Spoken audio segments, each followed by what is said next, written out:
So you will find once in a while that you will have air bubbles that'll pop up. So this is actually good proof of that right here. So there's two little pinpoint holes here and here. So for whatever reason, the grout didn't go down, or there was an air pocket that came up and popped, and that's where you'll get. So no problem, just take more grout, put it over top, and then you're back to where you want to be. Now when you're doing the wash, you might find that happens. Same thing, take more grout and put it in.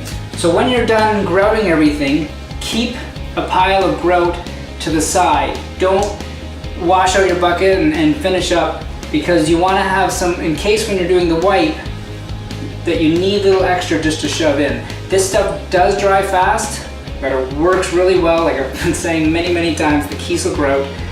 And as long as you work within your limits, you'll be all right. Working in a small area, not bad. That's the way to go. We're just gonna keep going here, so we'll shoot some more video. Just watch how I do it. Hopefully you'll pick up a few things, but in the end, it's just practice does make perfect. So always keep your bucket clean. Keep all your grout together, so off of the sides, because when it's in a clump, it doesn't dry as fast. And you'll just be scooping it out. And feel free to put down lots. Don't put down just a little and try and work it in and work it in. Get a lot and do bigger areas at a time. So again, I'm pushing it down and then wiping it off. So you'll notice that we already have the toilet and the vanity in here. We just had to do that for scheduling wise.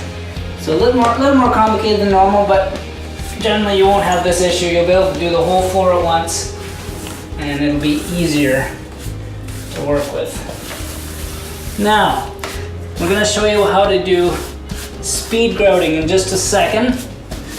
All right, so you have this pile of grout here, and you have lots of space just to go. So, grab the grout, go on an angle, sweep, and you kind of go up on an angle and back down.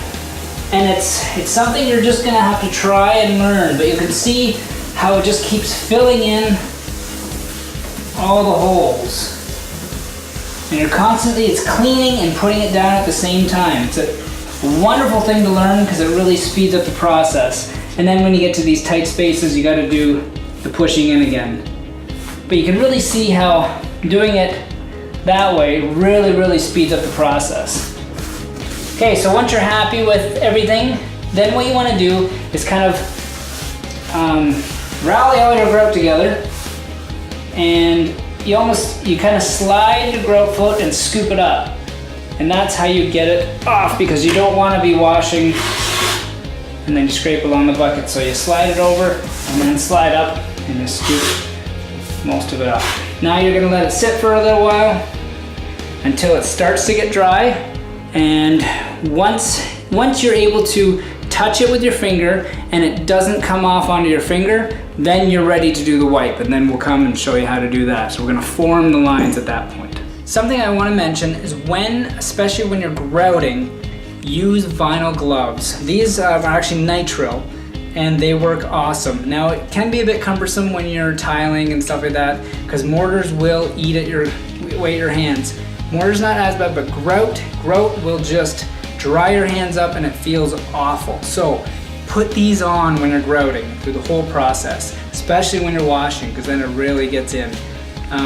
You can buy the cheaper ones and just have to throw them out a few times. These things can last me like a week before I need to change them, but use them, trust me, well worth it.